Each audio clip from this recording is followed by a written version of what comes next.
my bench. The first, what's on my bench? Let's check it out. Alright, here's what we got. We have a car. It's not my car, one of our club members' cars. And what we've got is a rebuild or a new ESC to install. This is Novak Edge brushless ESC, perfect for all 2-wheel, 10 scale, and 12 scale setups. This is going to be for our VTA car. This is one of the club members' VTA car. I'm not going to say whose, but for those who know, they know whose it is. So let's take that old ESC out and put the new one in, shall we?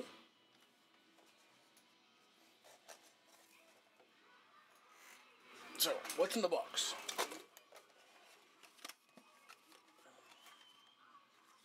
We get a setup guide.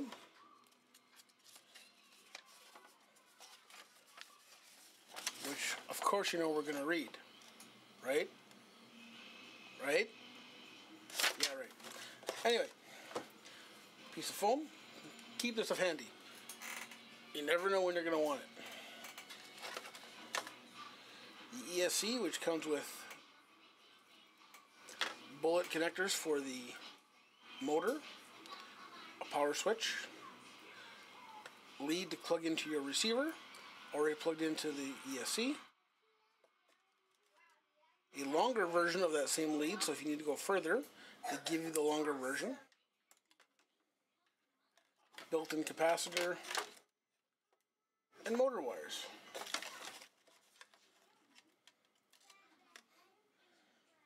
Pre-installed bullets. Now these are fairly high resistive connectors, so what we're going to do to get the most out of them is actually get rid of these connectors and go right to the motor. And this Tamiya connector, some people come Tamiya, Tamiya, whatever, that connector, which is garbage, is going to get the deep 6. This connector, it's going to get the deep 6. Let's try. Let's just reset that. Let's try it again. That's better. So here's the ESC. Short lead. Comes with a longer ESC or servo receiver lead. Glitch buster capacitor.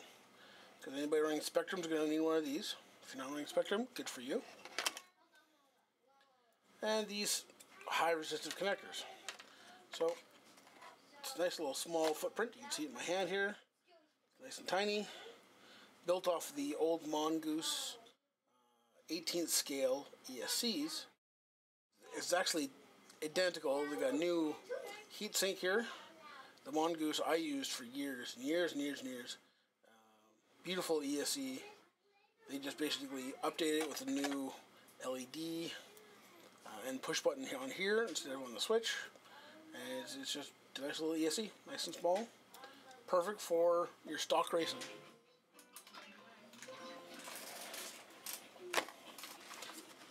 So this we'll just put aside for now because we need to work on the car.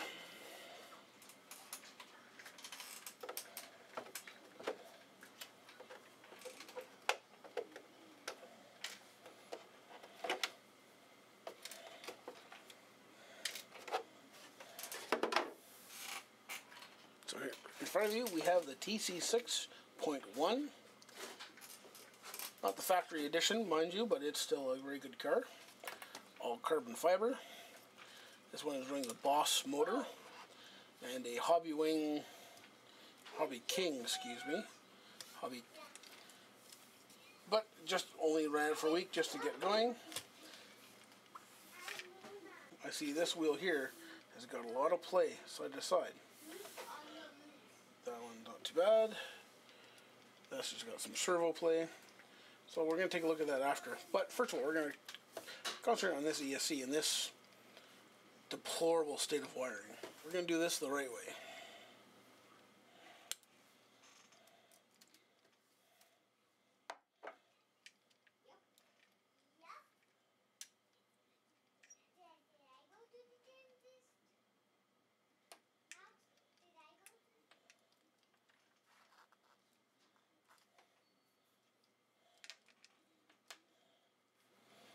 So the first thing we need to do is get this central chunk of wiring cleaned up here. So we've got a really long servo wire, a transponder wire that's taking up space here. The one I'm really concerned about, once I get it all untangled, is the throttle control wire from the receiver. I can unplug it from the receiver. I've already taken the switch off the car, unsoldered the wiring, take off the sensor wire from the ESC, take the ESC off the car, get it out of the way, and then we're good to go. So I'm going to plug in my soldering station, so just bear with me for, probably for you, is a blink of an eye. Gotta love the magic of TV.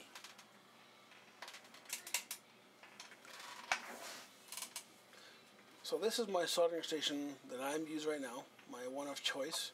Bought this quite a few years ago. This is the Hakko, some people call it, Hakko 936. The newer version's out, a little bit nicer than this one. This one just got a nice little wrap on it. But I really like the replaceable tips on this one. This one happens to be a monster tip. Generally don't use tips for small stuff like this, but I have it on here, so I'm going to keep using it. A little clean and nice and clean. I always leave my tips with a little bit of solder on them, so when I want to go use them, I clean them off and they're perfect. I gotta focus. Alright, the stuff I use happens to be circuit test. 63% tin, 37% lead. Yes, I use leaded. I use the 1mm thick stuff. It's really thin. Sometimes even smaller than that, because you can always feed a lot in. Now this is a lot of solder. This is like half a kilo.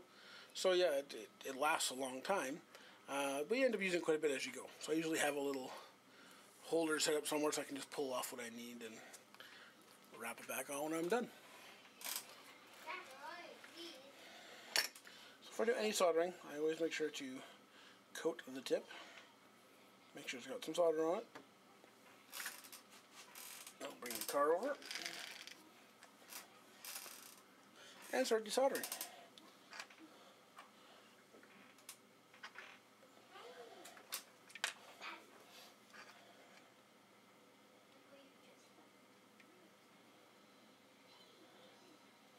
And the reason for the big tip, it makes soldering so much faster. You can get more heat to just the solder joint and knot up the wire than you do with a smaller tip or a colder or a weaker iron. This is a high power iron. I also got it cranked all the way up. We'll just turn it down now so it doesn't overheat. So we've done all our soldering for now. I'll even turn it off for the time being. And then we'll just work on the car and the ESC.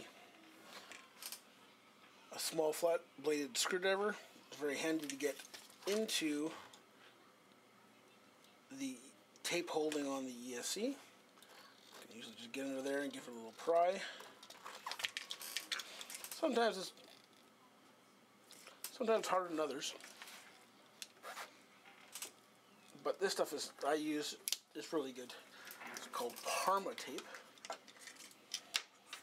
The sticker came off. A nice thing about this Parma tape is as you want to get it off the chassis, you just work it nicely off. Keep peeling and grabbing. Don't just pull from a corner, it'll just break. There we go, it comes off in one big piece. No mess, no fuss, it's very stretchy. There's a very similar version you can get from any big box store. All we did was just disconnect the servo, or not the servo, this is the sensor wire from the ESC. And now our ESC is out and ready to go. Now the only thing I need to capture are these two bolt connectors. So I'll take those off right now. For that we need to have our soldering iron on.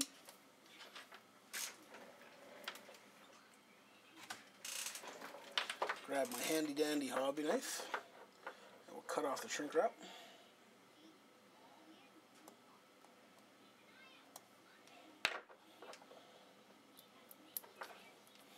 And then we can desolder these wires.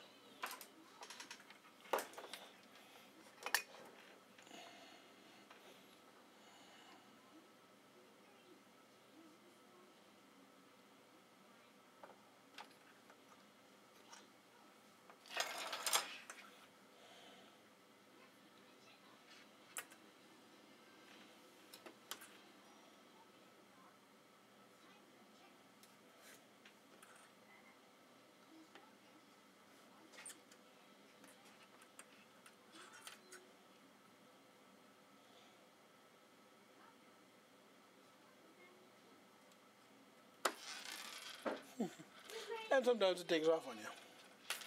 So there we go, desoldered. Now this can go away.